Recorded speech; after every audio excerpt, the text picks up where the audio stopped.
Iran struck all their neighbors, reportedly also struck Azerbaijan. I don't think that Azerbaijan's priority for Iran, the first priority is government structure to make it continuously stable because they have lost most of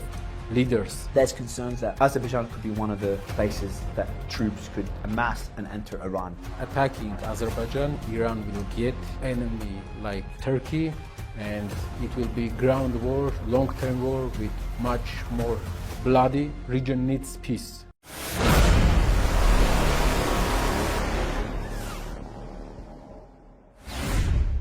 Narek, absolute pleasure to meet you, to speak to you, to be here. Նարեկ, շատ հաճելի է ձեզ հանդիպելը։ Ձեզ հետ խոսելը, այստեղ Հայաստանում լինելը։ Եվ ուղղակի ուզում եմ լսարանին մի փոքր ընդհանուր պատկերացում տալ Հայաստանի մասին։ Սա մի երկիր է, որի մասին շատ չեն խոսում, բայց գիտեք, որ ունեցել է դառը պատմություն, ցեղասպանության հետ կապված։ Բայց սա մի երկիր է, որն աշխարհաքաղաքական առումով շատ կարևոր է։ Իրանը հենց սահմանին է, որտեղ պատերազմներ են ընթանում։ Ադրբեջանը մյուս սահմանին է, որի հետ դուք երկար տարիներ պատերազմել եք։ Թուրքիան մյուս սահմանին է, Ռուսաստանը հյուսիսում։ Այնպես որ դուք եւ ակնհայտորեն Թրամփը միջնորդեց խաղաղության գործարքը տարածաշրջանում, որի մասին մենք նույնպես կխոսենք։ Այսպիսով Հայաստանը շատ կարևոր երկիր է եւ ձեր քաղաքականությունը նույնպես հետաքրքիր է, բայց նաեւ շատ մտահոգիչ, որի մասին մենք կխոսենք։ Քանի որ կա պայքար ազատության, պահպանողական արժեքների եւ եթե թույլ կտաք, կարող եմ այն կոչել որպես էլիտաներ կամ Բրյուսել։ Այդպես եմ ես դա տեսնում։ Եվ ես կցանկանայի իմանալ ձեր կարծիքը։ Բայց Նարեկ, թույլ տվեք սկսել մի հարցով, թե ինչու Հայաստանը աշխարհաքաղաքական այդքան մեծ նշանակություն ունի։ Let me start by asking you a question about why is Armenia so geopolitically important in the world? Thank you very much, Mario, for giving me such an opportunity. Շատ շնորհակալ եմ Մարիո, ինձ այս հնարավորությունը տալու համար։ Մեր երկիրը աշխարհի հնագույն երկրներից մեկն է, որի մասին փաստագրված գրանցումները եւ հիշատակումները սկսվում են 25 դար առաջ, 2500 տարի առաջ։ About our country is starting like 25 centuries ago, from 25 centuries, like 2500 years. Եվ մենք գտնվում ենք մի տարածաշրջանում, որը բուֆեր է այս երեք մեծ տերությունների միջև։ Հարավային Կովկասը բուֆեր է Իրանի, Թուրքիայի եւ Ռուսաստանի Դաշնության միջև։ Եվ այս պատճառով է, որ այն կարևոր է, քանի որ Հայաստանը Չինաստանից դեպի Եվրոպա ամենակարճ ճանապարհն է ցամաքով։ Կամ խուսափելով հարավային եւ հյուսիսային լոգիստիկ ուղիներից, որոնք այժմ վտանգված են պատերազմի պատճառով։ Or avoiding the south and north logistic trips. Logistic ways that are under danger now, under war now. Այդպիսով լոգիստիկ առումով Հայաստանը շատ կարևոր է կարճաժամկետ լոգիստիկ ուղի ստեղծելու համար Չինաստանից դեպի Եվրոպա եւ Եվրոպայից դեպի Չինաստան։ Սա առաջին գործոնն է։ From China to Europe and from Europe to China, the first thing. The second thing. Երկրորդ գործոնը Ռուսաստանի Դաշնության, Թուրքիայի եւ Իրանի միջև հավասարակշռող բուֆեր լինելն է։ Եվ այդ պատճառով այն կարևոր տարածք է այս երկու աշխարհաքաղաքական խնդիրների համար։ For these two geopolitical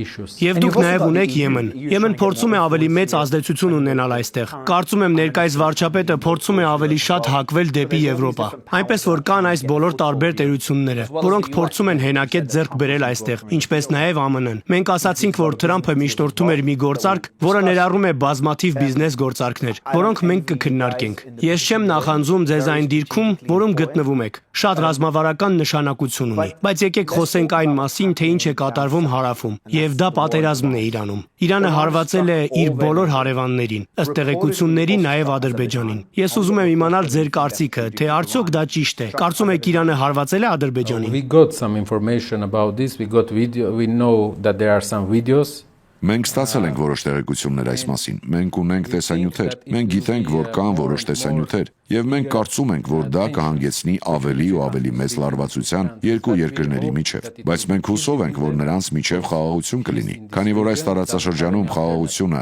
այլընտրանք չունի։ Նույնիսկ եթե մենք Ադրբեջանի հետ վատ պատմություն ունենք, մենք ուզում ենք, որ նրանք խաղաղության մեջ լինեն Իրանի, մեզ եւ հարևանների հետ։ Բայց դուք ասացիք, որ տեղեկություն ունեք։ Ինչ տեսակի տեղեկություն։ Տեղեկություն, որ Իրանն իրականում հարձակվել է Ադրբեջանի վրա, թե որոշ մարդիկ ասում են, որ դա կեղծ զրոշի հարձակում է, քանի որ Իրանը Ադրբեջանի վրա հարձակվելու դրդապատճառ չունի։ I don't think that now Azerbaijan's direction is priority for Iran. Now the first priority is to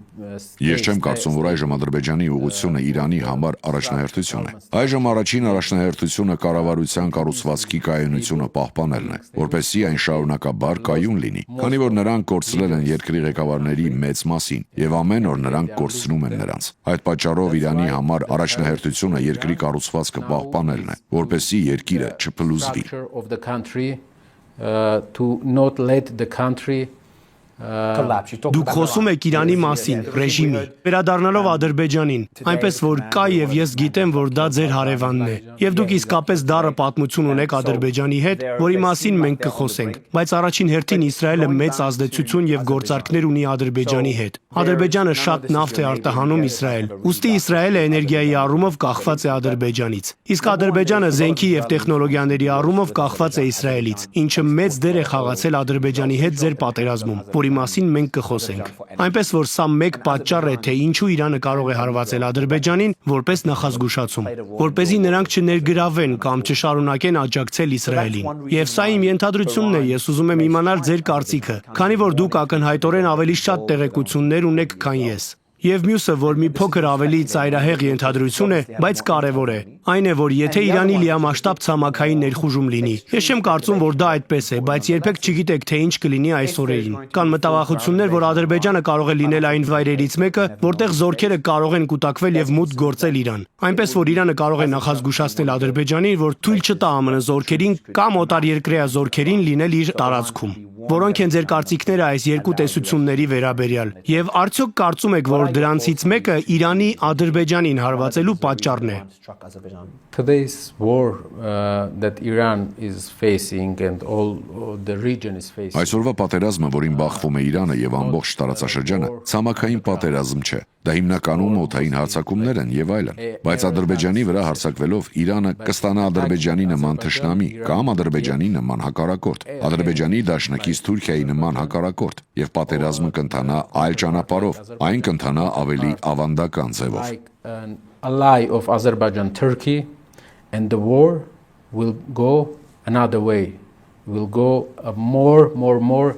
in traditional way it will be. Այսինքն ավելի շատ զորքեր։ Այո, ավելի շատ զորքեր եւ ավելի շատ ցամաքային ուժեր։ Եթե Իրանը ներգրավվի Ադրբեջանին, ապա Իրանը կարող է բախվել պատերազմի նոր տեսակի, որը ներառում է զորքեր։ Yes, I am sure Iran will not do. Այո, ես վստահ եմ, որ Իրանը դա չի անի։ Իրանը կպահպանի Ադրբեջանի տարածքային ամբողջականությունը եւ դա չի անի, նույնիսկ եթե որոշ խնդիրներ լինեն, բայց ոչ մի ռազմական զորք չի լինի այլ երկրում, քանի որ Ադրբեջանն ունի Թուրքիայի նման դաշնակից եւ դա կլինի ցամաքային պատերազմ, երկարատև պատերազմ, շատ ավելի արունալի։ Որպեսզի հասկանանք, ես ուզում եմ ցույց տալ այն տարբերությունը, որ Իրանի պատերազմը եւ Իրանի համակարգի փլուզումը ինչ հետևանք կարող են ունենալ այս ամբողջ տարածաշրջանի համար։ I want to show the difference that Iran war and the collapse of Iran system can bring to all of this region. Iran has 90 million. Իրանն ունի 90 միլիոն բնակչություն, այն 4 անգամ մեծ է Սիրիայից։ Իրանն ավելի շատ կրոնական բնակչություն ունի, քան Սիրիան ուներ։ Սիրիան մի փոքր աշխարհիկ երկիր էր, երբ պատերազմը սկսվեց այնտեղ։ Իրանն ունի ավելի շատ էթնիկ փոքրամասնություններ, քան Սիրիան, եւ 4 անգամ ավելի մեծ բնակչություն՝ 90 միլիոն մարդ։ Եվ եթե անկայունություն լինի այնտեղ, երկարատև պատերազմ լինի, դա կազդի մեր ամբողջ տարածաշրջանի վրա։ Ողջ Եվրասիական տարածաշրջանը կբախվի անվերահսկելի այս միգրացիայի, աղքատության եւ մատակարարման շղթաների խափանման սպառնալիքին։ Դա մեծ վնաս կհասցնի Կենտրոնական Ասիային, Հարավային Կովկասին, Մերձավոր Արևելքին։ All of Eurasian region will face this threat of uncontrolled migration, poverty, and Separatist groups as well. Yes, supply chains interruption. It will bring a big damage to Central Asia, to South Caucasus, to Middle East. Who benefits? Ով է շահում։ Ես կարծում եմ ոչ ոք, Որովհետև տարածաշրջանից բացի կարծես ոչ ոք։ Ենթադրում եմ Իսրայելին ձեռնտու կլիներ ավելի թույլ Իրան ունենալը։ Because Ես վստահ չեմ, քանի որ այժմ Իրանի համակարգը բանակցելի է, բայց ապագայում, երբ ռիսկ կլինի անբանակցելի փոքր խմբերի դեպքում, դա հսկայական խնդիր կառաջացնի ցանկացած դերակատարի համար։ Դա Սիրիան չէ, սիրիական ճգնաժամը մենք տեսնում ենք, որ Եվրոպական միությունում շատ ճգնաժամեր առաջացրեց։ Միգրացիայի ճգնաժամը, այլ ճգնաժամեր, որոնք բխել են սիրիական ճգնաժամից եւ ազդեցություն են ունեցել։ We see that in European Union there were many the crisis of migration, the other crises that affects and that came from Syrian crisis. Iranian case will be worse. Իրանական դեպքը ավելի վատ կլինի։ Այդ պատճառով տարածաշրջանին խաղաղություն է պետք։ Այդ պատճառով տարածաշրջանին դիվանագիտություն է պետք։ Ինչու եք կարծում, որ մենք խաղաղություն չունենք։ Ինչու եք կարծում, որ մենք խոսում ենք գետնի վրա զորքերի մասին։ Ո՞րն է այս ամենի պատճառը։ Ես կարծում եմ ակնհայտորեն կամ մեկ փաստարկ, որ Իսրայելն է պատճառը, որ նրանք ԱՄՆ-ին քաշեցին այս պատերազմի մեջ։ Ես նաև տեսնում եմ այն ռազմավարական արժեքը, որի վրա ըստ Ռադֆորի ԱՄՆ-ն հույս է դնում չինական նավթի մատակարարումները խեղդելու համար։ Չինաստանի եւ ԱՄՆ-ի այդ մեծ մրցակցության շրջանակում, որի մեջ ինչպես գիտեմ Հայաստանը նույնպես հայտնվել է մեջտեղում։ The foundation of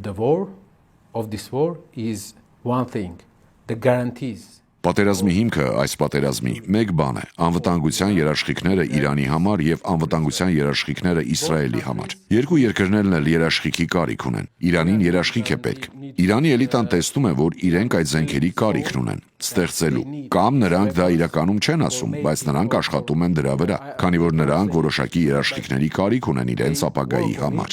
Because they need some guarantees. Դուք նկատի ունեք միջուկային զենքերը որպես զսպող միջոց ցանկացած հարձակման դեմ։ Needs guarantees for this guarantee that has Iran. Այո, Իսրայելին երաշխիքներ են պետք այս երաշխիքի համար, որն ունի Իրանը։ Ահա թե ինչու միակ ճանապարհը չգնալ արնահեղության, չդարձնել այս տարածաշրջանը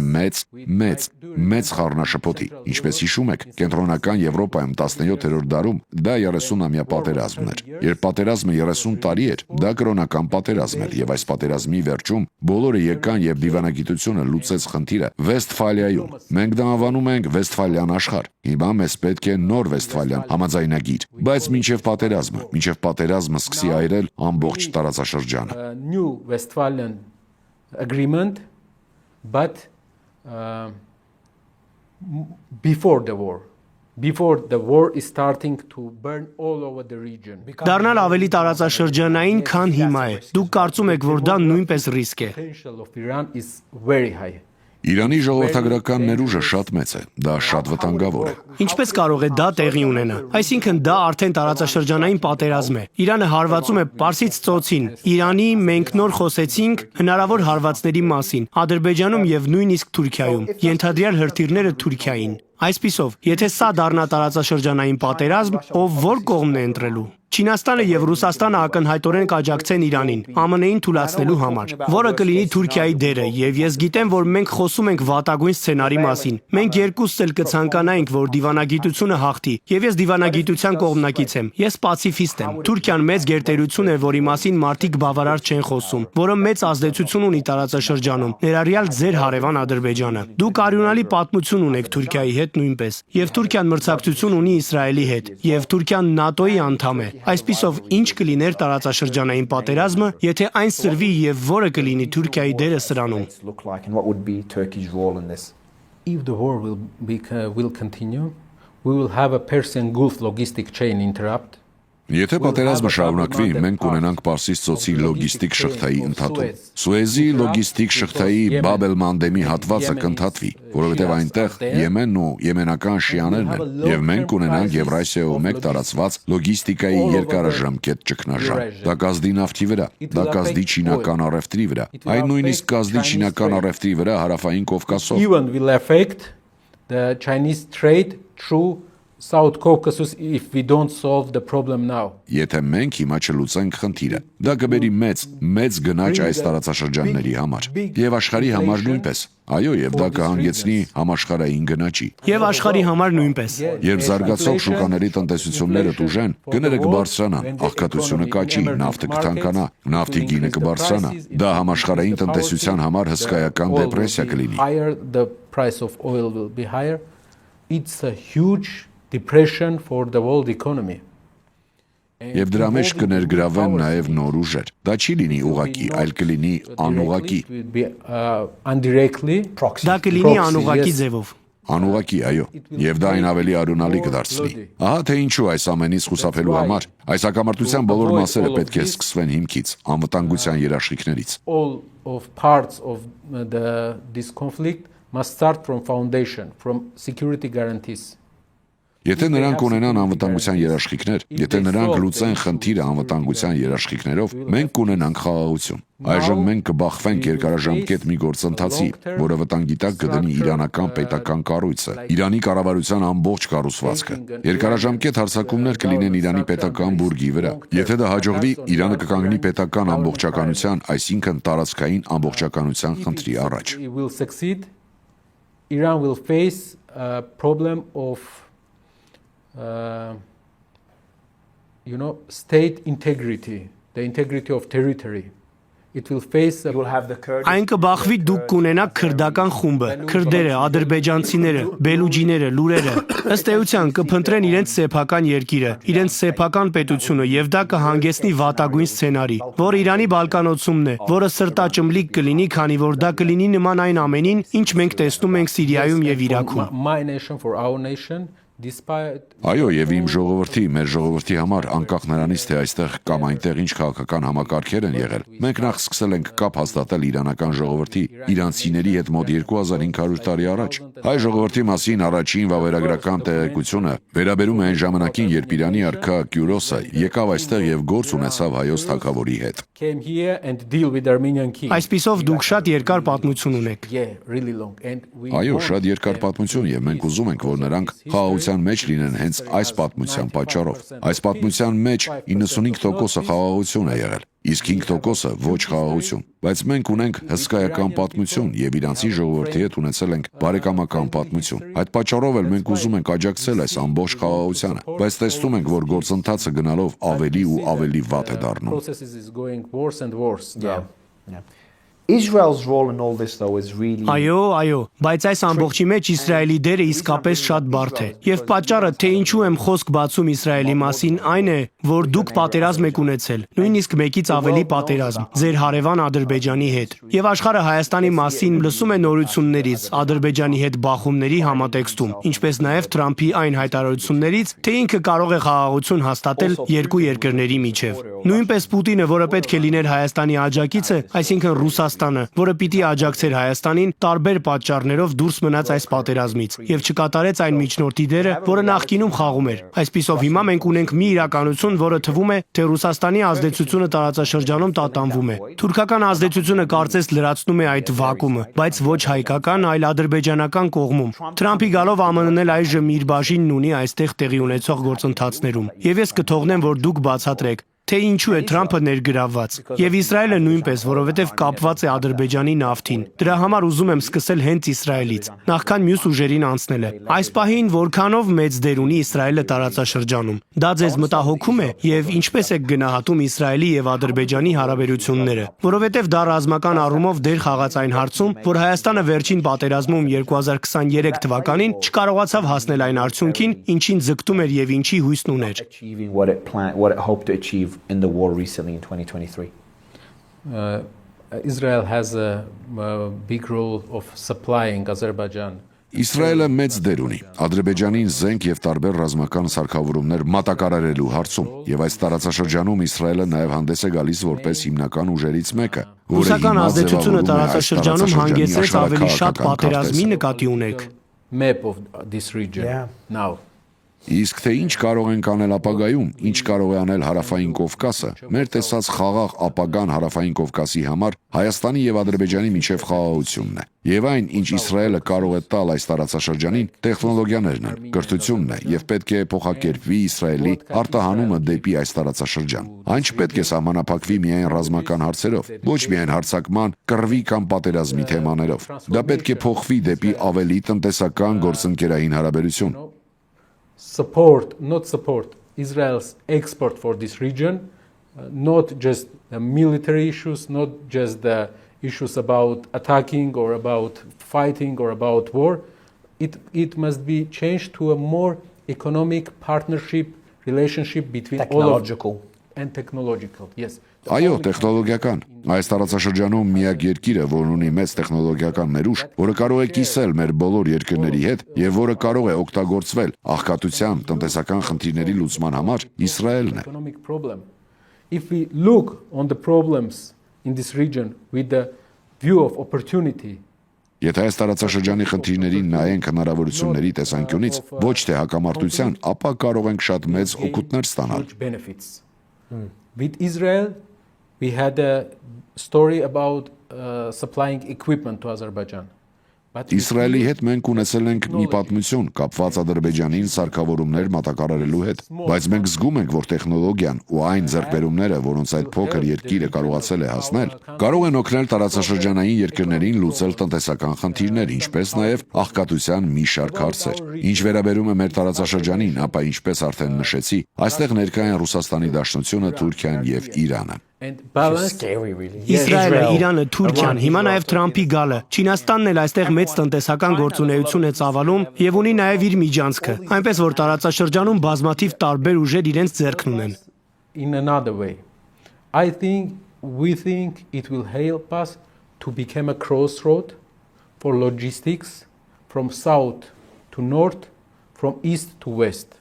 Այո, այստեղ եւ դա մեզ մեկ այլ ձևով էլ կօգնի։ Կարծում եմ դա կօգնի մեզ դառնալ լոգիստիկ խաչմերուկ, հարավից հյուսիս, արևելքից արևմուտք, լինել անվտանգ բուֆեր այս անկայուն տարածաշրջանում։ Եվ եթե լուծենք խնդիրը, երբ լուծենք Ադրբեջանի հետ ունեցած խնդիրը, ապա հարավային Կովկասը վատագույն դեպքում կդառնա այս տարածաշրջանի միակ կայուն գոտին։ Russian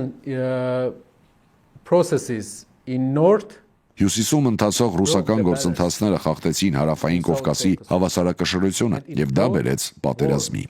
The Russian Ռուսական ազդեցությունը տարածաշրջանում հանգեցրեց ավելի շատ պատերազմի նկատի ունեք։ Russian processes with Ukraine, okay. the war with Ukraine, Ռուսաստանի ուկրաինական գործընթացները Ուկրաինայի հետ պատերազմը հանգեցրին Ռուսաստանի հավասարակշռող դերի թուլացմանը, որովհետև այստեղ 3 ուժ կա, եւ այդ ուժերից մեկը, որը հավասարակշռող դերակատարներից մեկն էր, այլ ուղղությամբ էր զբաղված։ priority, Եթե դուք լրացնեք այդ բացը, Թուրքիա, and Israel. After like 1 year, start a new war. The new war started here because Turkey's role increased. Եվ հետո 1 տարի անց սկսվեց նոր պատերազմ։ Այդ նոր պատերազմը սկսվեց այստեղ, որովհետև Թուրքիայի դերը մեծացավ։ Մեզ այս տարածաշրջանում անհրաժեշտ է հավասարակշռություն, եւ Թրամփի TRIP նախագիծը հենց այդ հավասարակշռությունն է, որը կարող է մեր տարածաշրջանի համար երկարաժամկետ խաղաղություն բերել։ To increase the role of US from witness Միակ բանը, որի վրա մենք պետք է աշխատենք, ԱՄՆ-ի դերը պարզապես վկայի դերից ավելի շատ խաղաղության երաշխավորի դերի բարձրացնելն է։ Դա խաղաղություն կբերի այս ամբողջ լոգիստիկ շղթային եւ այս խաչմերուկին, որը կդառնա ամենաանվտանգ խաչմերուկը այս անկայուն տարածաշրջանում։ Let's go back to Այսպիսով, եկեք վերադառնանք ձեր պատմությանը Ադրբեջանի հետ։ Այս հարցն էլ նորից վերաբերում է նրան, որ Հայաստանն ունի չափազանց բարդ պատմություն, շատ հին պետություն է, շատ հին երկիր։ Կարծում եմ, ինչպես ավելի վաղ ասացիք, առաջին երկիրն էր, որ քրիստոնեությունն ընդունեց որպես պետական կրոն։ Մեր թվարկության մոտ 300-ական թվականներին։ Հիմա կա մի տարածք, մի շրջան կոչվում է Լեռնային Ղարաբաղ, եւ այդ շրջանը տեխնիկապես աշխարհի մեծ մասի կողմից ճանաչվում է որպես Ադրբեջանի մաս, բայց այնտեղ բնակչության շատ մեծ հատված կա, որը ինչպես գիտեք հայ է, քրիստոնյա է, եւ նրանք ենթարկվել են հետապնդումների։ Կարծում եմ տարածվել էին տեսանյութեր, որտեղ մարդիկ հալածվում էին, սպանվում էին, գնդակահարվում էին, խոշտանգվում էին։ Այն ինչ Ադրբեջանը, ներեցեք Հայաստանը փորձում էր անել, այն էր, որ աջակցեր այդ խմբին, որպեսզի նրանք կարողանան իրենք որոշել իրենց ճակատագիրը։ Ուզում են լինել Ադրբեջանի մաս, թե ուզում են լինել առանձին պետություն, բայց դա ըստ ծրագրի չգնաց։ Եվ Իսրայելի եւ Թուրքիայի աջակցությամբ, ինչպես նաեւ Ռուսաստանի հետ քաշվելու պայմաններում, Ադրբեջանը կարողացավ 2 տարի առաջվա վերջին պատերազմում այդ տարածաշրջանում մեծ տարածքներ վերահսկողության տակ վերցնել։ Իսկ հետո եկավ Թրամփը եւ միջնորդեց խաղաղությունը։ Այսպիսին է իմ միտումնավոր պարզեցված պատկերացումը տեղի ունեցածի մասին։ Արդյոք ճիշտ եմ հասկացել, եւ կարող եք ավելի լայն համատեքստ տալ այս պատերազմի պատմության վերաբերյալ, բայց ավելի կարևոր է ինչու է սա այդքան նշանակալի, ինչպես եւ ինչու Թրամփին հաջողվեց հասնել խաղաղության համաձայնագրի եւ արդյոք հիմա ամեն ինչ ավարտված է։ Սա էր վերջը։ how was Trump able to reach a peace deal, and is it over now? Is that the end of it? territory of Nagorno-Karabakh was given to Azerbaijan by a person whose name is Joseph Stalin, with a beautiful mustache, but with not beautiful deals, you know. Լեռնային Ղարաբաղի տարածքը Ադրբեջանին տրվեց մի մարդու կողմից, որի անունը Իոսիֆ Ստալին էր, գեղեցիկ բեղերով, բայց ինչպես գիտեք, ոչ այնքան գեղեցիկ գործարքներով։ Եվ այդ մարդը հայկական բնակչությամբ տարածքը Հայաստանից վերցնելով տվեց Ադրբեջանին։ Հայերի եւ ադրբեջանցիների միջև կային որոշ տարբերություններ, մշակութային տարբերություններ, կրոնական տարբերություններ։ Նրանք մահմեդականներ էին, շիա մահմեդականներ, իսկ մենք քրիստոնյաներ էինք։ There were another approach to women rights. Կանանց իրավունքների նկատմամբ նույնպես այլ մոտեցում կար։ Մինչդեռ մենք ունեինք այլ մոտեցում։ Չեմ ուզում ասել, թե ով էր ավելի լավը կամ ավելի ազատական, բայց մենք, այսպես ասած, աշխարհին ուրիշ կերպ էինք նայում։ And region of Nagorno-Karabakh was highly educated. Լեռնային Ղարաբաղի շրջանը բարձր կրթված տարածաշրջան էր, բնակչությունը շատ կրթված էր, բայց այն տրվեց Ադրբեջանին եւ Լեռնային Ղարաբաղում ուզում էիր բարձր կրթություն ստանալ, հնարավորություն չունեիր հայկական բարձրագույն կրթություն ստանալու, չունեիր նաեւ կրոնական ազատության հնարավորություն։ Իսկ Լեռնային Ղարաբաղում ապրող հայերը վախենում էին այն գործընթացներից, որոնց հայկական ժողովուրդը բախվել էր նախկինում, Օսմանյան Թուրքիայի ժամանակ, ցեղասպանության տարիներին։ They were fair for the processes that Armenian nation faced before in Ottoman Turkey time, at genocide time. Yeah. That's why at the time when Soviet Union started to collapse, Այդ պատճառով, երբ Խորհրդային Միությունը սկսեց փլուզվել եւ Ադրբեջանում իշխանության սկսեցին գալ որոշ ազգայնական ուժեր, Լեռնային Ղարաբաղի ժողովուրդը, Լեռնային Ղարաբաղի քրիստոնյա բնակչությունը, որն ուներ այլ արժեքներ, քան իրենց հարևանները, որոնք, ենթադրեմ, նույնպես լավ արժեքներ ունեին, բայց պարզապես տարբեր, սկսեց ինքնապաշտպանվել ճնշումներից։ started to protect themselves from the oppression. Եվ դա սկզբում մեկ շաբաթ, հետո երկրորդ շաբաթ, մեկ ամիս, հետո երրորդ ամիս, վերածվեց մեծ պատերազմի, բալկանյան ոճի պատերազմի։ But the end of war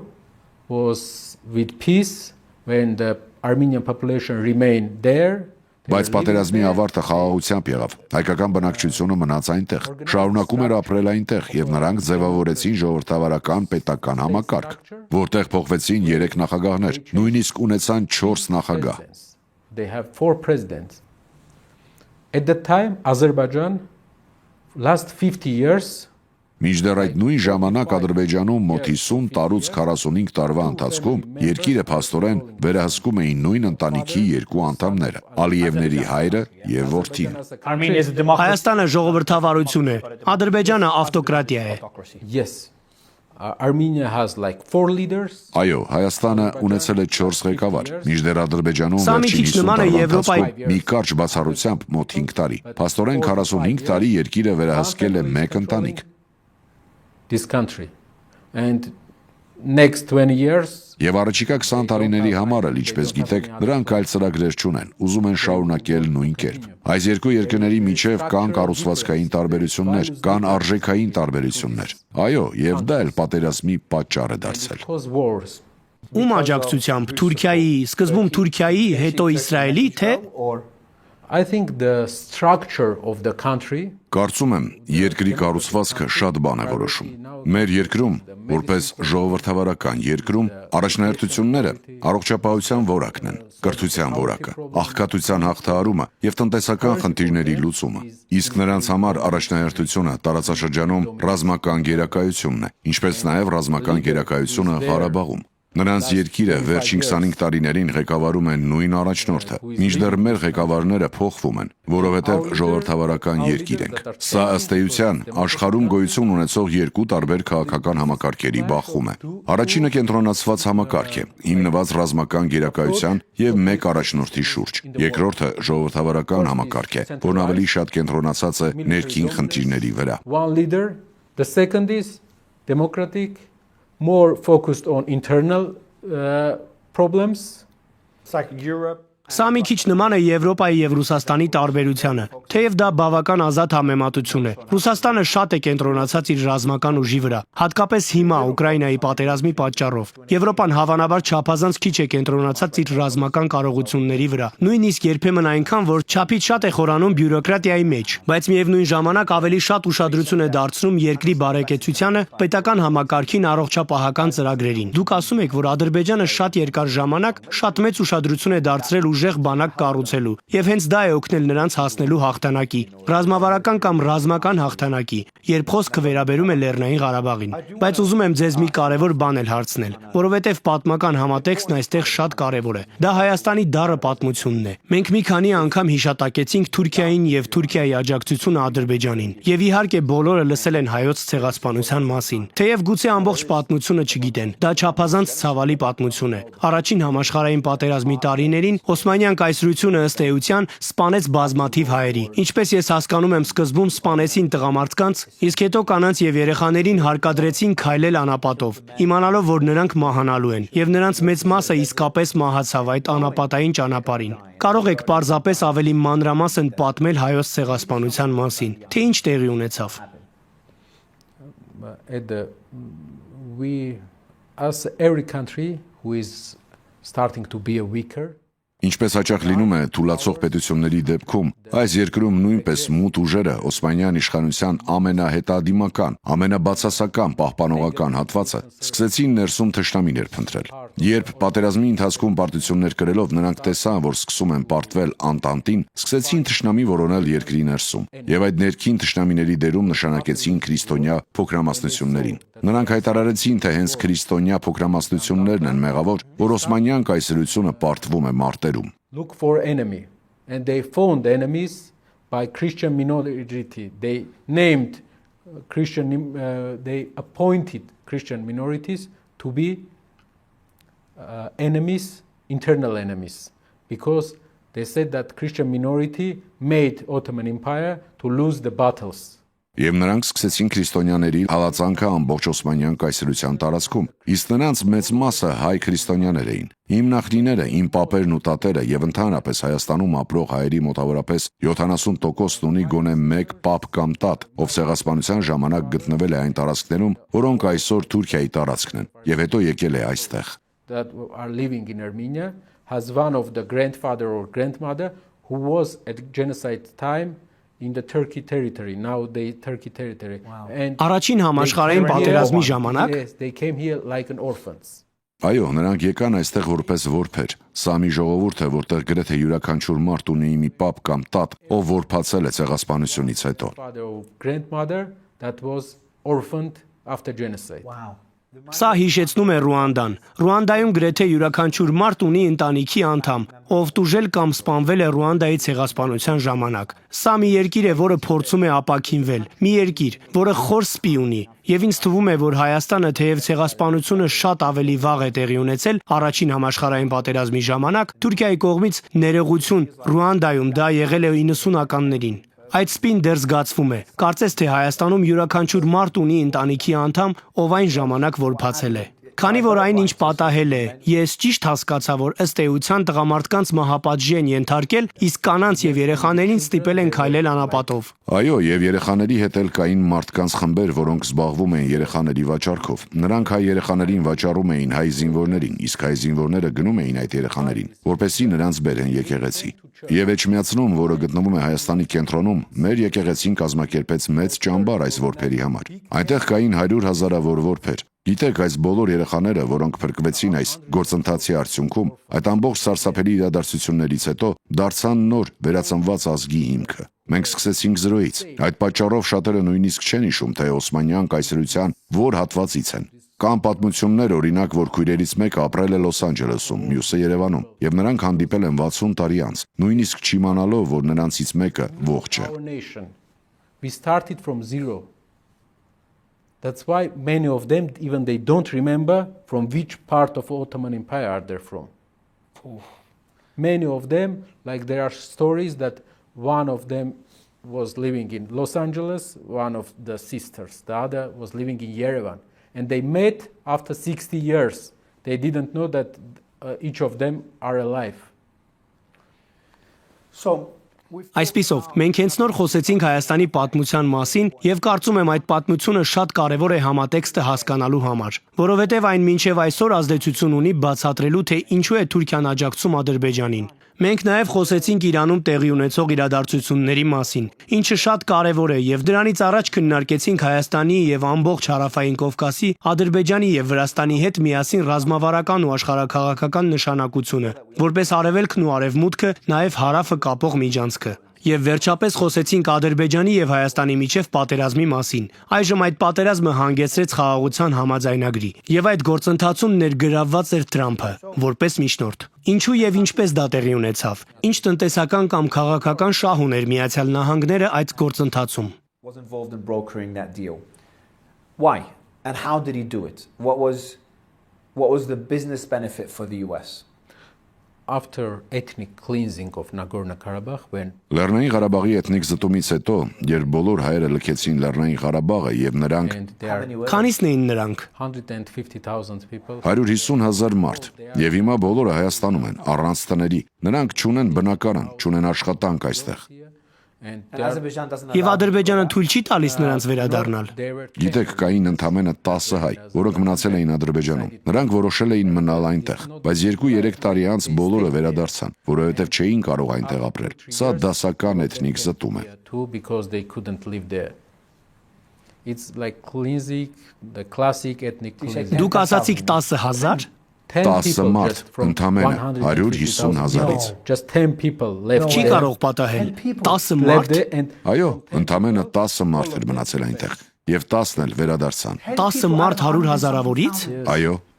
Եթե ուզում եք էթնիկ զտման սահմանումը, ահա սա է։ it's in 20 սա 21-րդ դարում է տեղի ունենում։ Սա խելահեղ է։ Աշխարհը բավականաչափ չի խոսում այս մասին։ They are highly educated. Եվ նրանք հիմա այստեղ են, շատ կրթված մարդիկ են, կարգապահ են, եւ գիտեք, հանցագործության մակարդակը շատ ցածր է։ Այո, Հայաստանը շատ խաղաղ երկիր է, Այո, աշխարհում ամենացածր հանցագործության մակարդակներից մեկն ունի։ բայց սա նման է Գազայի էթնիկ զտմանը, առանց զանգվածային ռմբակոծությունների։ Այսինքն, Գազայում բոլորը մտահոգված են, ես նույնպես, որ Իսրայելը ցանկանում է բոլոր պաղեստինցիներին դուրս բերել եւ բռնակցել այդ տարածքը։ Ես նույնպես դրա համար անհանգստանում եմ։ Նման բան բառացիորեն տեղի ունեցավ Լեռնային Ղարաբաղում։ Դա խելահեղ է։ Yes.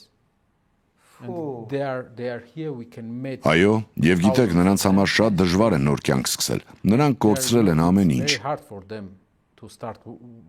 life. Իսկ տները ինչ են լինելու։ Պարզապես կորում են։ Այո, այլևս չկան։ Եվ վերջ։ Yes. Այո։ And you know Եվ գիտեք, դա աղքատ տարածաշրջան չէր, դա բարգավաճ տարածաշրջան էր Հարավային Կովկասի ամենաբարգավաճներից մեկը։ Այս մարդիկ բարձրակիրթ մարդիկ էին, եւ հիմա այստեղ են, սկսելով իրենց կյանքը զրոյից, առանց ոչնչի։ zero their life without anything. Նրանք համագոյակցել են ադրբեջանցիների հետ այդ տարածաշրջանում, թե ոչ։ Այդ 10 մարդը փորձել են։ Այո, Այսինքն Թրամփը եկավ եւ միջնորդեց այդ խաղաղության պայմանագիրը, որը Հայաստանի համար լավագույն գործարքը չէ։ Ինչ էր ասվում դրա մեջ։ Դա այդ միջանցքի մասին է հարավում։ այո, Թրիփը միջանցք չէ։ Այն ճանապարհ է, Հայաստանի ինքնիշխան տարածքում գտնվող ճանապարհ։ Ադրբեջանը ցանկանում էր, որ այն դառնա միջանցք, այսինքն տարածք, որը դուրս կլինի Հայաստանի ինքնիշխան վերահսկողությունից։ Շատ անգամներ Ադրբեջանի նախագահը հայտարարել է, որ իրենք ուժով կվերցնեն այդ ճանապարհի վերահսկողությունը։ Excluded from Armenian sovereign territory. And many times Azerbaijani president said that they will take control over this road by force. Դա ճանապարհ է, որը Լեռնային Ղարաբաղում չէ։ Ոչ, դա հայկական տարածք է, նույնիսկ իրենք են ասում, որ դա հայկական տարածք է, բայց մենք կվերցնենք վերահսկողությունը դրա հանդեպ։ Control over it. Եվ որովհետև այն տնտեսապես կարևոր է Ադրբեջանի համար, Իրենք պարզապես հավանում են դա։ Գիտեք, որովհետև հավանում են։ Լավ, ինչպես Թրամփը լուծեց դա։ Trump Թրամփը սկսեց բանակցություններ եւ իրավիճակը բերեց ավելի լավ պայմանների, քան նախկին բանակցային փուլերում էր։ Կարելի է ասել, որ սա մեծ հնարավորություն է Հայաստանի համար, բայց մեզ անդրաժեշտ են երաշխիքներ, ավելի շատ երաշխիքներ խաղաղության համար։ Նա կարողացավ հասնել նրան, որ Ադրբեջանը չկիրառի ուժ այդ ճանապարհի հարցում, եւ ամրագրված է, որ դա Հայաստանի տարածք է։ Այսինքն դա լավ է Հայաստանի համար, լավ է նաեւ տարածաշրջանի համար։ Նրանք կարող են օգտագործել այդ ճանապարհը, բայց դա տնտեսական նախագիծ է։ there is written that it's Armenian territory. So it's good for Armenia, it's good for region, and they can use the road, but it's economic project. Սա կարող է բերել խաղաղություն, բայց կրկին մեզ անհրաժեշտ են երաշխիքներ, որովհետև օրինակ 10 տարի անց կարող են կրկին բախվել նոր խնդիրների ադրբեջանական կողմից, երբ նրանք ասեն, որ ուզում են նաև այլ տարածք։ When they will say that they like another territory, you know. Այո, այսինքն ձեզ պետք են անվտանգության երաշխիքներ, որպեսզի համոզված լինեք, որ այս ագրեսիան կդադարի։ Այսինքն ըստ էության հիմա ԱՄՆ-ն շահեր ունի այդ ճանապարհի, այդ տարածաշրջանի, այդ միջանցքի նկատմամբ։ Եվ հենց այդ շահերի պատճառով դուք ստանում եք երաշխիքներ, որ ԱՄՆ-ն կհամոզի, որպեսզի Ադրբեջանը չխախտի այդ պայմանավորվածությունը։ Եվ հիմա դուք նաև Ադրբեջանի հետ ունեք մի համաձայնություն կամ մի գործարք, որով բոլոր կողմերը գոնե որոշ չափով բավարարված են։ All parties are mildly happy with at least. It's one of the shortest ways. Դա Չինաստանից դեպի Եվրոպա տանող ամենակարճ ճանապարհներից մեկն է։ Եվ այսպիսով տարածաշրջանում խաղաղության պայմաններում Ինչի ներառում Իրանը։ այո, չի ներառում Իրանը, այն անցնում է կենտրոնական Ասիայով դեպի Կասպից ծով եւ այստեղ։ Դա կլինի ավելի կարճ եւ ավելի ապահով ճանապարհ, եւ հենց դրա համար էլ ԱՄՆ-ի համար կարեւոր է ունենալ այլընտրանքային լոգիստիկ ուղի։ Քանի որ այս տարածաշրջանային պատերազմներից հետո բոլոր լոգիստիկ շղթաները խնդիրների առաջ կարող են կանգնել։ Chains will face problem after these regional wars. Փոքր ինչ թվում է, սա մի քիչ նախապես պլանավորված էր։ Եկեք կառուցենք այդ միջանցքը։ Եկեք պայմանավորվածություններ ունենանք այդ միջանցքի շուրջ, որովհետև գիտենք, որ ի վերջո պատերազմ ենք ունենալու Իրանի հետ, ու հիմա կռվում ենք Իրանի դեմ։ Եվ այդ միջանցքն այժմ դարձել է ռազմավարական առումով ավելի կարևոր։ Now becomes strategically more important. I think we came to a conclusion. Կարծում եմ մենք եկել ենք այն եզրակացության, որ որպես Հայաստանի քաղաքական ուժի ներկայացուցիչ, ես ամբողջությամբ չեմ կարող դա այսպես ասել, բայց այդ եզրակացությունը բավական մոտ է իրականությանը։ Conclusion that is close to reality. Yeah. I said it. Ես դա ձեր փոխարեն ասացի։ Հիմա երբ խոսեցիք քաղաքական կուսակցության առաջնորդ լինելու մասին, Հայաստանում մեկ այլ պատմություն է զարգանում։ Այո, սա մի բան է, որ ես լուսաբանել եմ երկար տարիներ, եւ հիմա ես մեծ հավատացյալ եմ ժողովրդավարությանը, մեծ հավատացյալ եմ ազատությանը եւ խոսքի ազատությանը։ Եվ ես քննադատաբար եմ վերաբերվում իշխանության կենտրոնացմանը, հատկապես երբ դա սկսում է տանել գրաքննության։ Մենք դա տեսանք Եվրոպայում, եւ ես շատ բացահայտ եմ խոսել այն մասին, թե ինչպես է Եվրոպական միությունը կենտրոնացնում մեծ իշխանություն եւ դրա մասին շատ բարձրաձայն եմ արտահայտվել։ Եվ դրսից նայելով, թե ինչ է կատարվում Հայաստանում, ես վախենում եմ, որ օգտագործվում է նույն սցենարը, եւ դա ինձ անհանգստացնում է։ Այնինչ ես տեսել եմ այն է, որ ձեր հորեղբայրը, որը Հայաստանի ամենահարուստ մարդկանցից մեկն է, գուցե ամենահարուստը, մի մարդ, որին ժողովուրդը սիրում է, եւ ես տեսել եմ մարդկանց բողոքի տեսանյութերը, երբ նրանց ձերբակալում էին։ Նա հայտարարություն արեց, եւ ես հիմա կկարդամ այդ հայտարարությունը։ Իսկ հետո ձեզ հնարավորություն կտամ այն ավելի մանրամասն բացատրելու։ Նա հայտարարություն արեց այստեղ Հայաստանում եկեղեցուն աջակցելու մասին։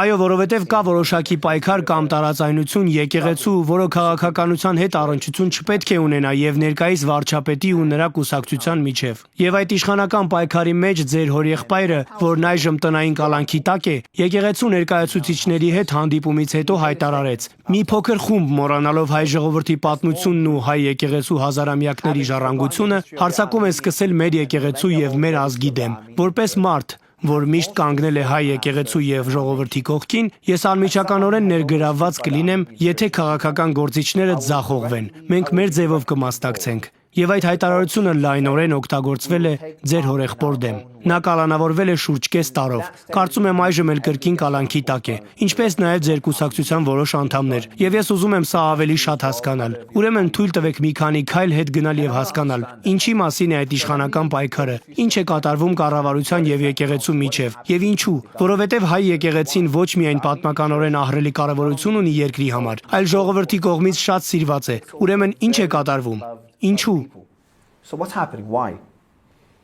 In Armenia, church is Հայաստանում եկեղեցին մեր ինքնության հիմնական հիմքերից մեկն է, որովհետև հենց քրիստոնեական ավանդույթն է օգնել մեզ պահպանել մեր հայ լինելը։ Այսօր մեր բնակչության մոտ 93%-ը հայ առաքելական եկեղեցու անդամ է։ population are the members of Armenian Apostolic Church. From the first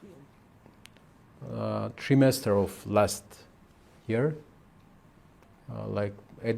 Անցյալ տարվա առաջին երամսյակից սկսած մեր վարչապետը, որը վերջին 30 տարիների ընթացքում մեր երկրի 4-րդ առաջնորդն է, սկսել է մի գործընթաց, որը նպատակ ունի վերահսկողություն հաստատել եկեղեցու նկատմամբ։ Եվ ինչպես արդեն նշել եմ, մենք ունենք ժողովրդավարական ավանդույթ։ Նա սկսել է հրապարակայնորեն վիրավորել հայ եկեղեցու առաջնորդին, մի եկեղեցու, որն ունի երկրի բնակչության 93%-ի աջակցությունը, ինչպես նաև բազմաթիվ արքեպիսկոպոսների եւ քահանաների։ Ես որոշ մեջբերումներ տեսել եմ, այդ շատ ծայրահեղ է հնչում։ Կարդացածս որոշ բաներ հիմա կարդամ, իսկ դուք ասեք ճիշտ են թե ոչ։ Դրանցից մեկում նա ասում է, համատեքստը չգիտեմ, պետությունն ու կառավարությունը ձեր բերանում համտեսեք։ Պետության համը ձեր բերանում կմնա։ Գիտեք, նա աշխարհի ամենահավասարակշռված մարդը չէ, դրա համար Սա խելագարություն է, բայց ինչու, ինչ է տեղի ունենում։ նա նույնիսկ առաջարկել է ցույց տալ իր սեռական օրգանները մեր քահանաներից մեկին։ Քահանաներից մեկին։ Այո, քահանաներից մեկին։ Եվ նա երկրի ղեկավարն է։ Այո, նա վարչապետ է։ Եվ այս ամենից հետո մենք որևէ հստակ բացատրություն կամ հիմնավորում չլսեցինք, թե ինչու է նա այս ամենը անում։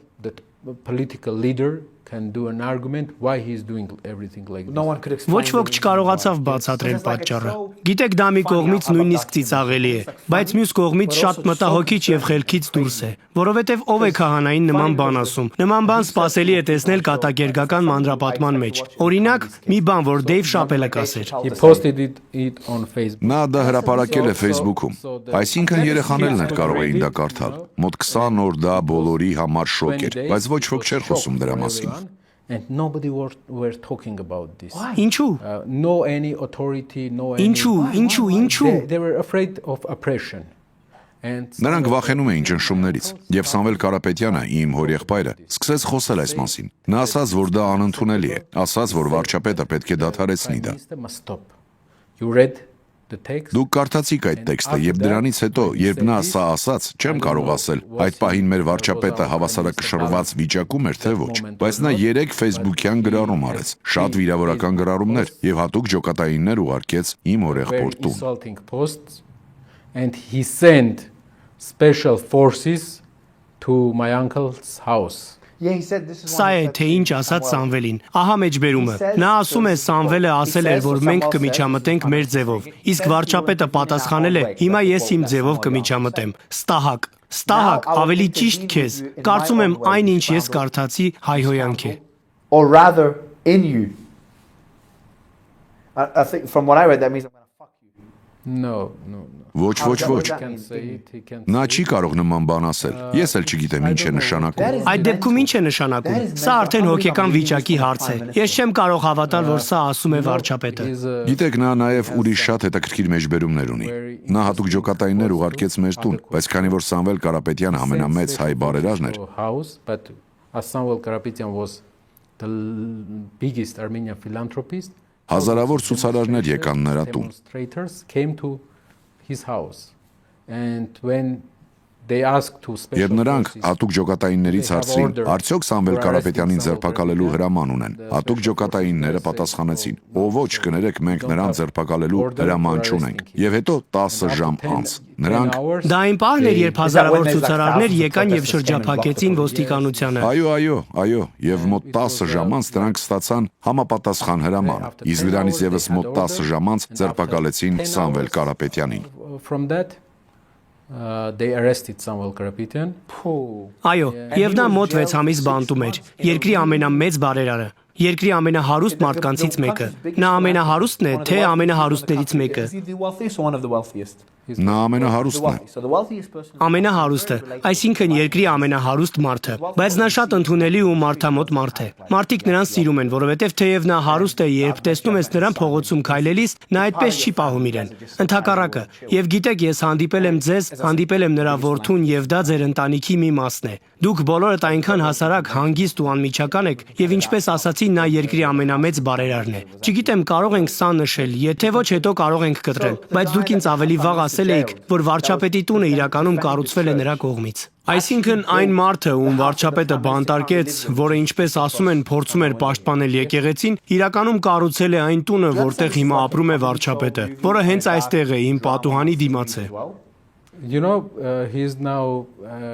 he decided to create a like jazz band. Գիտեք, հիմա նա որոշել է ջազ խումբ ստեղծել եւ ամեն օր կենթանի երաժշտական շոու է անում։ Մեր վարչապետը ամեն օր ելույթ է ունենում եւ մենք ստիպված ենք դա դիտել։ Այո, նա երկրի շատ հետաքրքիր ղեկավար է։ He's a very interesting leader of country. Դու հասկանում ես, սա միաժամանակ նման է կատակերգական շոուի, ֆիլմի եւ մռայլ դրամատիկական սերիալի։ Քո հորեղբայրը 6 ամիս անցկացրել է բանտում։ Մի բանտում, որտեղ ինձ ասացին նույնիսկ աթոռները կպած են հատակին։ Մի տեսակ KGB-ի ոչի բանտ է։ It's KGB basement. Դա իրականում KGB-ի նկուղ է, որը կառուցվել է Իոսիֆ Ստալինի ժամանակ։ Եվ այնտեղ ամեն ինչ կարծես Իոսիֆ Ստալինի ժամանակներից լինի, գիտեք։ Նա գտնվում է շատ փոքր սենյակում։ Այնտեղ ջեռուցման համակարգ չկա եւ այլն։ Տարվա ընթացքում ընդամենը 2 ամիս է, որ այնտեղ ջեռուցումն աշխատում է։ Նրանք իրավունք չունեն կապ պահպանել ընտանիքի անդամների հետ։ Իրավունք ունեն միայն ամսական 1 անգամ կապի կամ օրական ընդամենը 5 րոպեանոց զանգի։ Contact with family members, they have rights just once a month or 5-minute call a day. Մի տեսակ պակի ոչի բանտ է։ Իր որդին ինձ պատմեց իր հոր հետ ունեցած հանդիպման մասին։ Դուք էլ բավական խենթ եք, բայց լավ իմաստով։ Կարող ես ավելի մանրամասն պատմել, թե ինչ է նա պատմել այդ հանդիպման մասին։ Ինչ է որդին խոսել հոր հետ, քո հորեղբոր մասին։ Այսինքն նա ունեցել է 1 զանգ։ Որքան երկար։ 5 րոպե։ 5 րոպե։ Ոչ։ Իսկ հանդիպումը ընդհանուր որքան է տևել։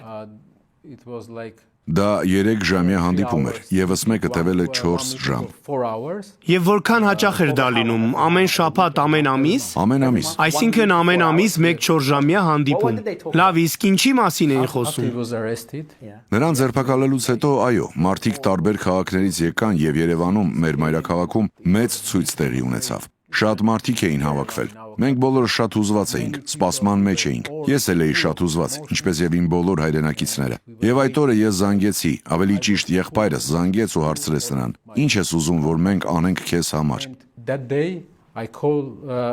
my brother called him and say, what do you want us to do to Samuel?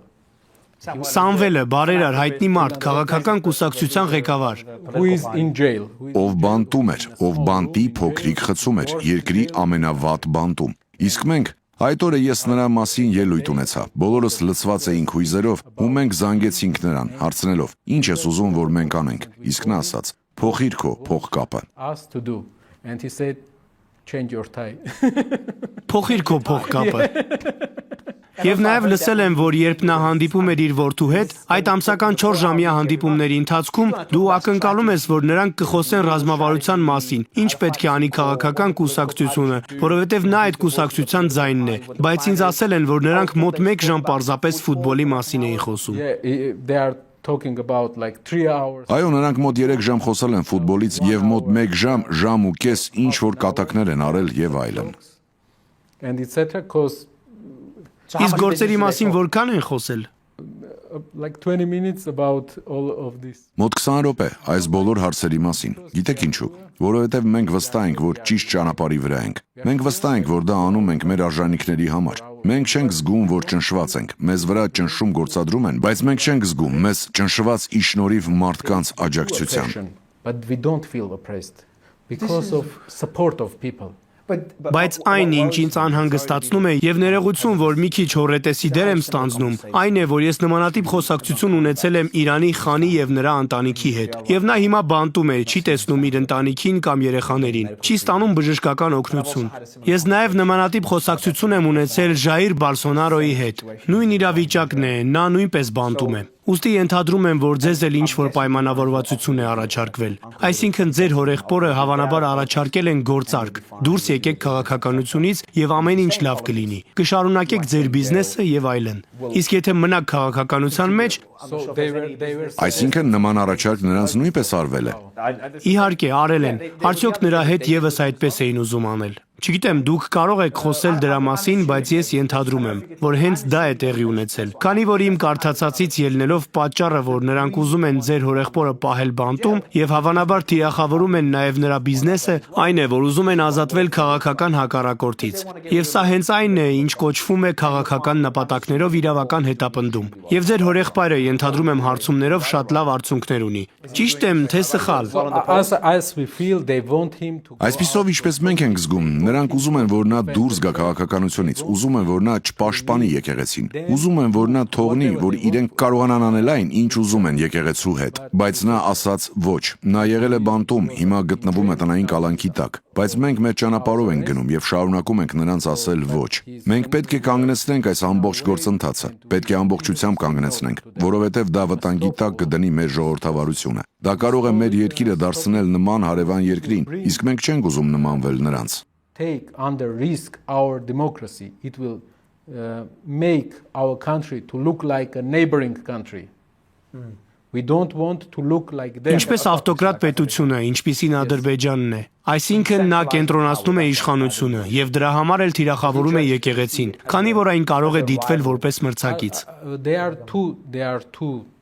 Ինչպես ես եմ հասկանում, այստեղ երկու հիմնական խնդիր կա։ Առաջինը նա փորձում է վերահսկողություն հաստատել եկեղեցու վրա, մի տեսակ կոմունիստական մեթոդներով։ Կարծես կոմունիստ առաջնորդ լինի, գիտեք, այսինքն կոմունիստ առաջնորդ է, բայց այլ աշխարհակաղակական հայացքներով։ Նա վերահսկողություն է հաստատում եկեղեցու վրա եւ նաեւ վերահսկողություն է հաստատում բիզնեսների վրա, իր կուսակցության անդամների միջոցով։ Այսպես Հայաստանի ամենամեծ բիզնես կառույցներից մեկը, Հայփոստի տնօրենի պաշտոնը զբաղեցնում է իր կուսակցական անդամը, վարչապետի կուսակցության անդամը։ Նույնը նաեւ Հայաստանի էլեկտրական ցանցերի դեպքում է։ Դրա տնօրենը նույնպես վարչապետի կուսակցության անդամ է։ The director of the electric network of Armenia is the member of Prime Minister Party.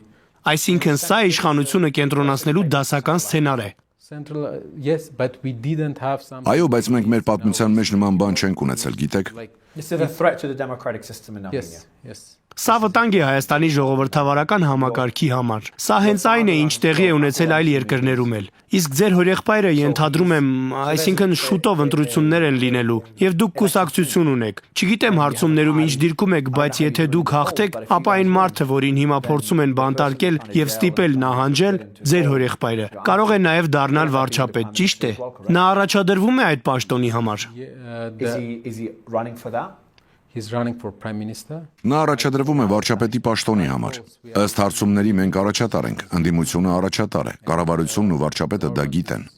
Knows about this. The Prime Minister knows about this. Հիմա արդեն ամեն ինչ ավելի հասկանալի է դառնում։ Ձեզ էլ էին փորձում ձերբակալել, այդպես չէ։ They came to my house. They wanted to arrest me. Այո, եկել էին իմ տուն, ուզում էին ձերբակալել ինձ։ Հատուկ ջոկատայինները ներսում էին եւ մոտ 5-6 ժամ անց ինձ ազատ արձակեցին։ 6 hours they released me. Yes. Լսել եմ այն պատմության մասին, որ երբ եկել էին ձեզ ձերբակալելու, ստիպված էին սպասել, որովհետև ձեր կինը պատրաստվում էր։ Interesting story.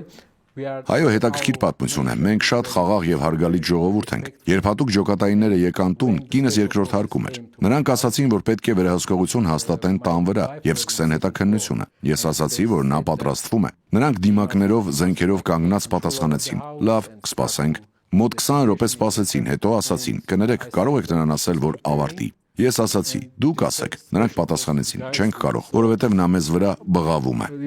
yeah, masks and machine guns. They said, okay, we'll wait. And they were waiting like 20 minutes. And they said, sorry, can you ask her to finish? I said, you can ask. And they said, no, we can't because she's shouting at us. Ես սիրում եմ ձեր երկիրը։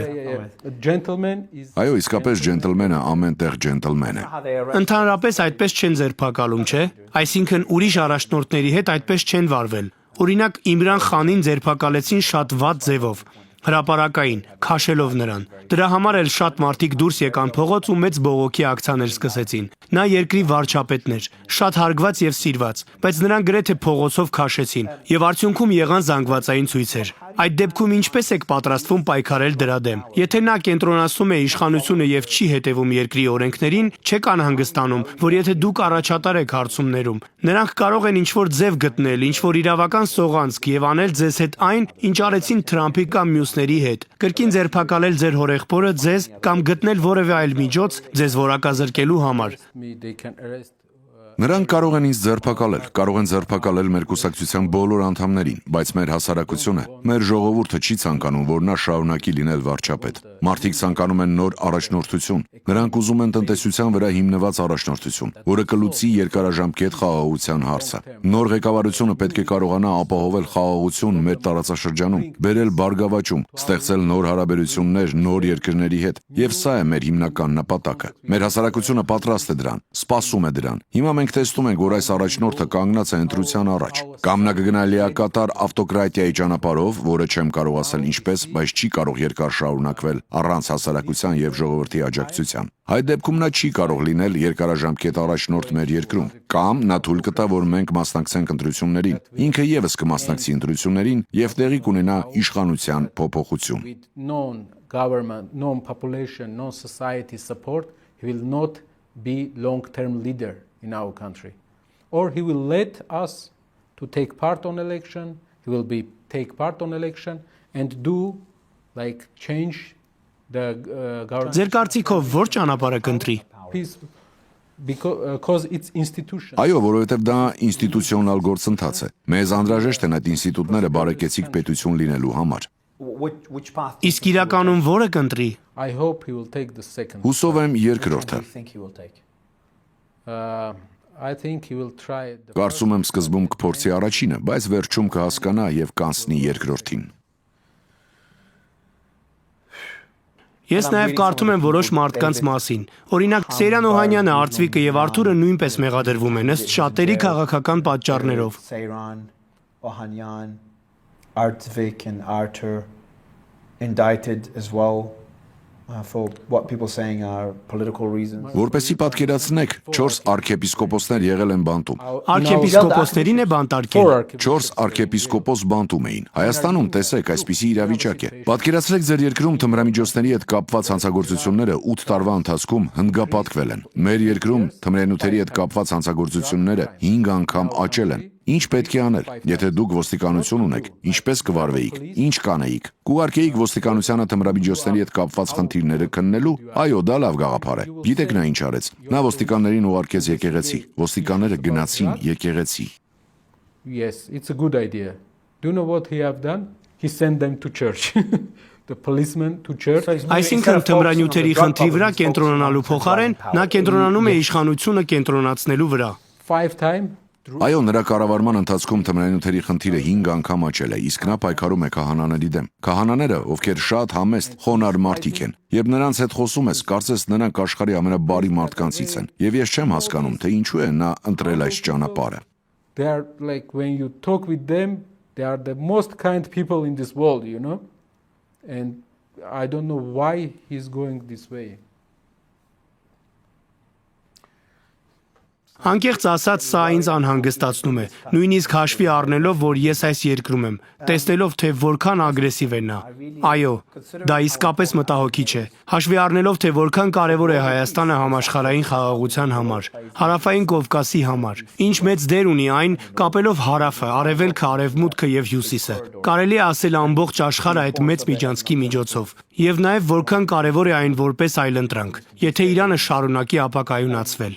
Սրան ավելացնենք նաև ձեր դառը պատմությունը, այն ամենը, ինչ պատմականորեն վերապրել է Հայաստանը, եւ այն, թե որքան հրաշալի ժողովուրդ եք դուք։ Ձեզ հետ խոսելով տեսնում եմ, որ դուք շատ պրագմատիկ մարդ եք, շատ անմիջական։ Իսկ ձեր հորեղբայրը թվում է ել ավելի անմիջական մարդ է։ Ես նույնիսկ լսել եմ պատմություններ նրա արած կատակների մասին եւ այլն։ Կարծում եմ նրա փաստաբանն ինձ ասաց, որ սովորաբար փաստաբանը պետք է լինի այն մարդը, որը հանգստացնում է իր վստահորդին, բայց այստեղ կարծես հակառակն էր։ Փաստաբանն էր զայրացած։ Ինչ է կատարվում, ինչ է լինելու, ինչ ենք անելու։ Իսկ ձեր հորեղբայրը այն մարդն էր, ով ասում էր. «Մի անհանգստացիր, ամեն ինչ լավ է լինելու»։ Այսինքն նա պարզապես այնպիսի մարդ է, ում իսկապես շատ հաճելի կլիներ հանդիպել։ Այո, իրոք շատ լավատես է։ Ես հավատում եմ ժողովրդավարությանը եւ իրապես հուսով եմ, որ այն կգերակայի ձեր երկրում։ Եվ մարդիկ կկարողանան ընտրել այն, ինչ ուզում են։ Նարեկ, ես իսկապես շատ հաճույք ստացա այս զրույցից։ Ձեր հյուրընկալությունը իմ այցելության ընթացքում բացառիկ էր եւ շատ հաճելի էր ավելի լավ ճանաչել ձեր երկիրը։ Հուսով եմ հաջորդ անգամ, երբ հանդիպենք, դա կլինի ավելի բարենպաստ պայմաններում։ Գուցե նստենք միասին, ես, դուք, վարչապետը։ Դա շատ ավելի լավ կլինի։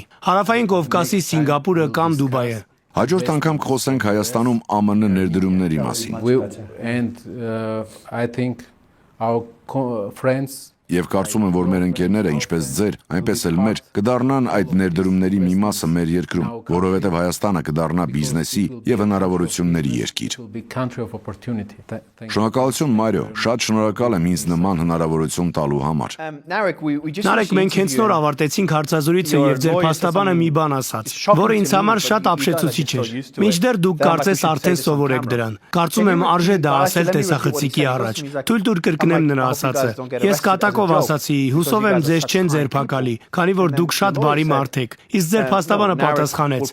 ոչ, Նարեկին հավանաբար 1 ամսվա ընթացքում կձերբակալեն։ Ես հարցրեցի, ինչպես, կարող եք դա իմանալ, կարող եք բացատրել, թե ինչ է դա նշանակում։ Մեր երկրում սովորաբար այն քաղաքական գործիչները, որոնք անհանգստացնում են վարչապետին, հայտնվում են բանտում։ Հարցումները ցույց են տալիս, նրանք տեսնում են, որ մեր կուսակցությունը հաղթելու է ընտրություններում։ Այդ պատճառով մենք տեղեկություններ ունենք, որ պատրաստվում են ձերբակալել մեր կուսակցության որոշ անդամների, մեզ թույլ չտալու համար մասնակցել ազատ ընտրություններին եւ նախընտրական գործընթացներին։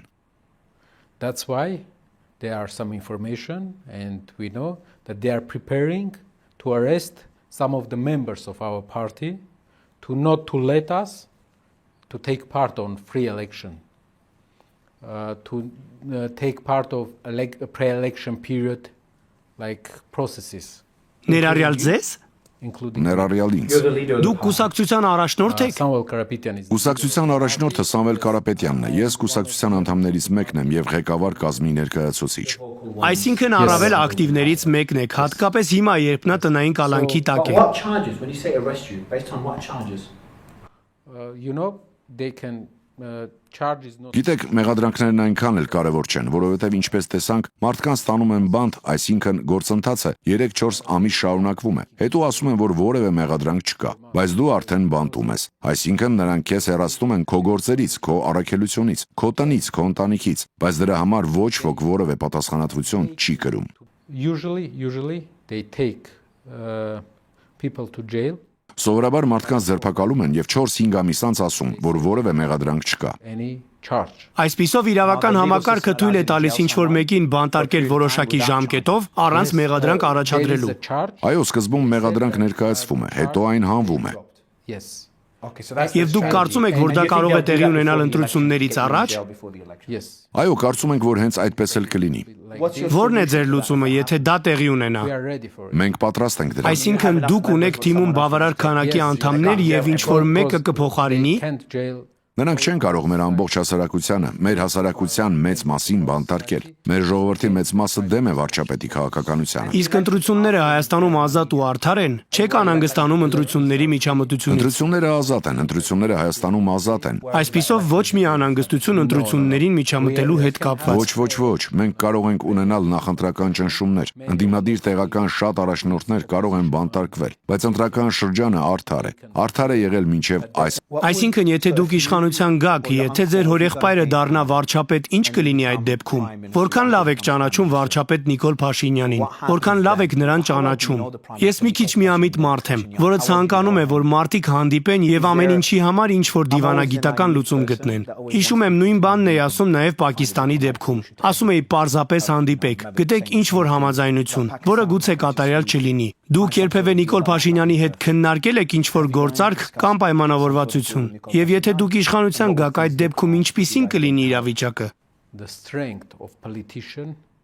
Իրական քաղաքական գործչի ուժը նրանում է, որ նա կարողանա տեսնել իր անձնական շահերից վեր։ far from his nose,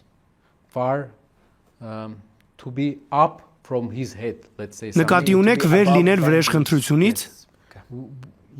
If you want to have a Եթե դուք ցանկանում եք ունենալ երկիր, պետություն, որն ունի ինստիտուցիոնալ հիմք, ոչ թե ձեր կամքը, իմ կամքը, որ ոչ թե յուրաքանչյուր պետական առաջնորդ բանտարկվի ապագայում, դուք պետք է չանեք այն, ինչ նա է արել։ jailed in future, you must not do what he has done. Այսինքն դուք ասում եք, որ այն իրավական ամենաթողությունը, որին դուք բախվում եք, մի բան է, որը դուք չեք անի, երբ իշխանության գաք։ That it's a strength. Մենք դա չենք անի։ Սա է իրական քաղաքական գործչի ուժը։ Դա չանել, ստեղծել իրական, երկարաժամկետ, կայուն ժողովրդավարական երկիր, այնպիսի ինստիտուտներով, որոնք գործում են անկախ ղեկավարների փոփոխությունից, եւ ինստիտուտներ, որոնք աշխատում են անկախ նրանից, թե ով է կառավարիչը կամ ով է վարչապետը։ Like changing heads of government and institutions that are working beside the name of the governor, beside the name of the prime minister. Համակարգը վեր է անձանցից։ Yes, Այո, sir. Այո, ինչպես նաև դա ձեր արժեհամակարգի մի մասն է, որպես քրիստոնյա։ Yes, we think that if you are doing this, Այո, մենք կարծում ենք, որ եթե դուք անում եք սա, դուք բացում եք մի դուռ, որտեղ վերջ չկա։ Գիտեք, այդպես ամեն անգամ ամեն հաջորդ առաջնորդ կբանտարկի նախորդ առաջնորդին։ take to jail previous leader. Այո, այդպես դա դառնում է սովորական երևույթ, երբ քաղաքական նպատակներով իրավական հետապնդումը դառնում է երկրի քաղաքական մշակույթի մի մաս։ And what is very important. Եվ մեզ համար շատ կարևոր է սահմանել Հայաստանում 2 ժամկետով պաշտոնավարման սահմանափակում։ Որքան է վարչապետի պաշտոնավարման ժամկետը ներկայում։ Կարծես թե նա կարող է լինել վարչապետ մինչև իր կյանքի վերջը։ Ժամկետի սահմանափակում չկա։ Ոչ, ժամկետի սահմանափակում չկա։ Ամեն ժամկետը քանի տարի է, 4 տարի, 5 տարի։ 5 տարի։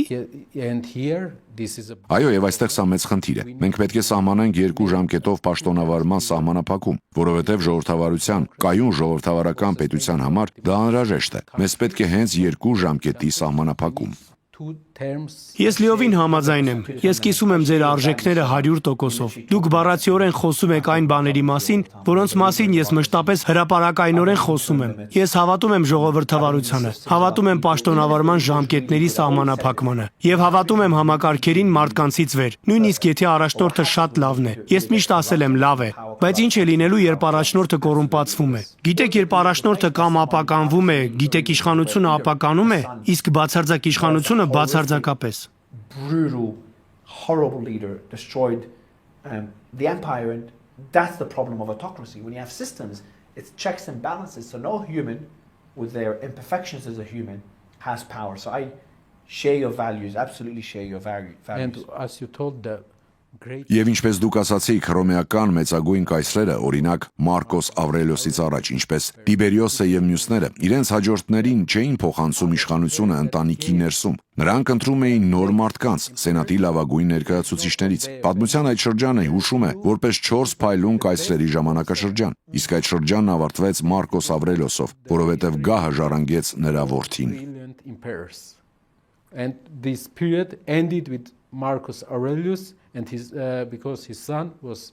inherited the throne. Very good point. Շատ լավ տեսակետ է։ Դա շատ լավ դաս է պատմությունից։ Երբ առաջնորդները ընտրում էին արժեքների հիման վրա, թե ով է լավագույնը առաջնորդ լինելու համար։ Կայսրությունը ծաղկում էր։ Առաջնորդը իշխանությունը հանձնում էր որդուն։ Ընտանիքավարությունը հանգեցնում էր կայսրության փլուզմանը։ Դա իսկապես շատ լավ օրինակ է։ Եվ ես որպես դիտորդ, որպես օտարերկրացի, որը սիրում է Հայաստանը եւ սիրում է ժողովրդավարությունը, նորից կասեմ, հույս ունեմ, որ դուք հաջորդ ամիս բանտ չեք գնա։ Դա ամենակարևորն է։ Դուք այնքան բայրացական մարդ եք քաղաքականությունը մի կողմ թողնելով։ Եվ հույս ունեմ, որ ձեր կուսակցության որևէ անդամ էլ չի հայտնվի բանտում։ Եվ հույս ունեմ, որ Նիկոլ Փաշինյանի հետ ինչ-որ համաձայնություն, ինչ-որ լուծում կգտնվի, որը թույլ կտա, որ ժողովրդավարությունը խաղաղ ճանապարհով հաղթի։ Եվ կրկին, ես պարզապես դիտորդ եմ, բայց շատ կուզենայի նստել նրա հետ եւ խոսել, այնպես ինչպես ձեզ հետ խոսեցինք, որովհետեւ ես իսկապես կուզենայի, որ Հայաստանը դառնա հարավային Կովկասի ադամանդը։ Կարծում եմ այդ ներուժը կա, բայց կրկին շնորհակալ եմ, որ վերադարձաք այս փոքր հատվածը նկարելու համար, որովհետեւ ես իսկապես չեմ ուզում, որ դուք մեկ ամսից բանտում հայտնվեք։